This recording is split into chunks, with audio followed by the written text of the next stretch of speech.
В Ингушетии продолжается первенство страны по греко-римской борьбе среди юношей до 18 лет. Соревнования посвящены памяти героя страны Алихана Калиматова. Спортивный праздник на всероссийском уровне в нашей республике проходит уже во второй раз. 15 представителей из Ингушетии отстаивают честь своего региона. Организаторы соревнований постарались, чтобы все прошло на высоком уровне. Микаил Тангиев о третьем дне турнира. 4 золота, столько же серебряных и 8 бронзовых медалей. Таков результат второго соревновательного дня первенства России по греко-римской борьбе среди юношей до 18 лет. Накануне участники в 4 весовых категориях показали хорошую борьбу. В свою очередь, ингушские атлеты сегодня намерены бороться за награды сразу в нескольких весах.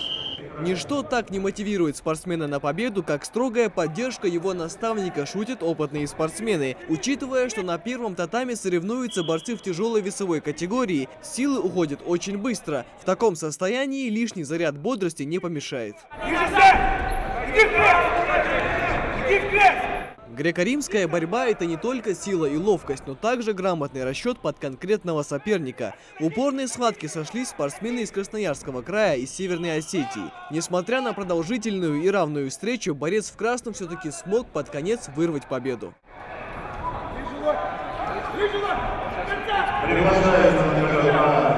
Парень 9 лет занимается этим видом спорта. Золото первенства России по греко-римской борьбе – это отличный шанс показать себя и тем самым выйти на мировой уровень, уверен спортсмен. Проходили сборы в городе Красноярске, тренировались, готовились.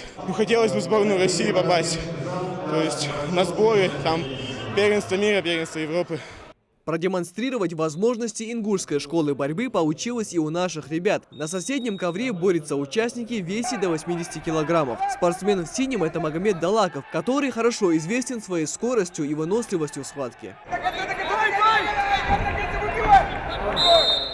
В ходе этого противостояния соперник не смог толком ничего противопоставить нашему земляку. Итог встречи 10-2. Судьи присуждают победу ингушскому спортсмену. Это твоя первая схватка, да? Правильно я понимаю? Как она для тебя сложилась? Какой был твой соперник? Нормальный, хороший соперник.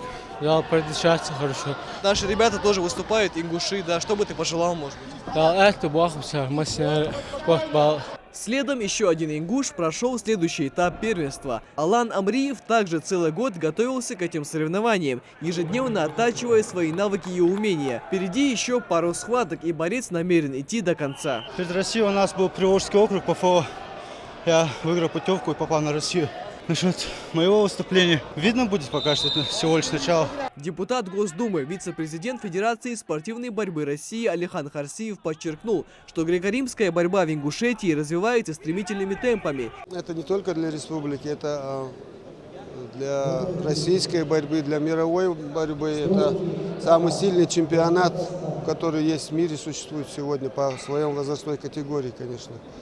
Вот, поэтому не провести его было бы, конечно, большим уроном и для спорта, и для федерации, для ЮВВ.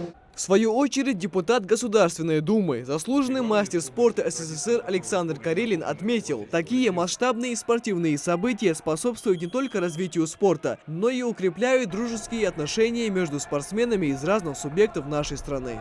Очень хорошая организация, очень хорошая для юношеского первенства России. Зал замечателен, оформление претензиозно на самом деле. Все очень по-настоящему сделано с претензией, как на лучших турнирах мировых, при том, что взрослого уровня. То, что турнир посвящен памяти героя России Калиматова, тоже характеризует, это воспитывает ребят в правильных традициях. Ну и представительство, 450 человек, 60 субъектов.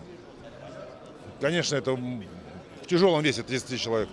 Поэтому очень большие, очень важные ожидания связаны с этим первенством, и проводится оно благодаря поддержке главы республики и традициям, которые в республике накоплены в классической греко-римской борьбе. Очень на высоком уровне. Имена победителей и призеров первенства станут известны уже завтра, а отличившихся спортсменов ждет путевка на первенство Европы и мира. Микаил Тангиев, Асхаб Белакиев, Новости 24.